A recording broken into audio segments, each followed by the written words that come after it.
Newstime, die Themen. Falsche Wohnung gestürmt. Schwere Vorwürfe nach SEK-Panneneinsatz in Dresden. CDU-General gibt weitere Zahlungen vom RWE-Konzern zu. Merkel lässt ihn im Amt. Hunderte Unfälle auf spiegelglatten Straßen. Autofahrer stehen stundenlang im Stau.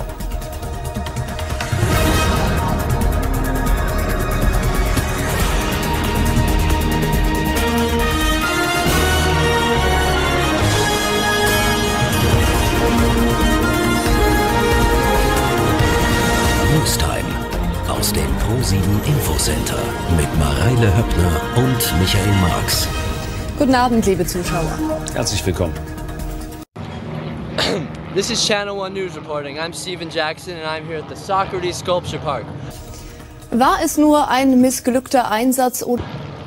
A once pristine and beautiful location which has been shocked today by a horrible train accident. Precisely at 1 o'clock in the afternoon, the Local 5 train, which usually runs through here on these tracks,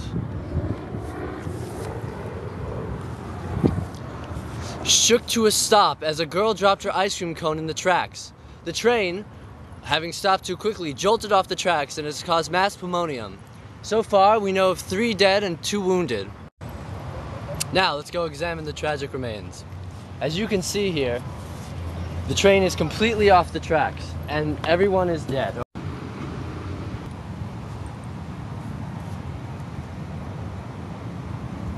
And over here, this woman was mangled in between 2 train cars. She's very dead too. As you can see here, it would have gone over this loop and stopped at the end of the station where it usually does. Oh look, a witness. That's... Excuse me, sir. Sir, can we have a second of your time, please? What do you want? Sir, were you here when the train crashed? Yeah. Well, can you tell us a bit about it? It crashed. Well, what caused the crash? We've been told it was an ice cream cone. Yeah, some fucking lady was like walking around with an ice cream cone. She dropped it and... Sir, did you just find that on the train? No. Okay, come back to me. Okay, well, this is Spencer Jackson, and Is that a camera? this has been a news report. Are you recording something? This has been a news report. Am I on TV? Right now for Gary, Paul, JJ, John Nugent, and the team, I'm Debbie Dunleavy. Have a good evening.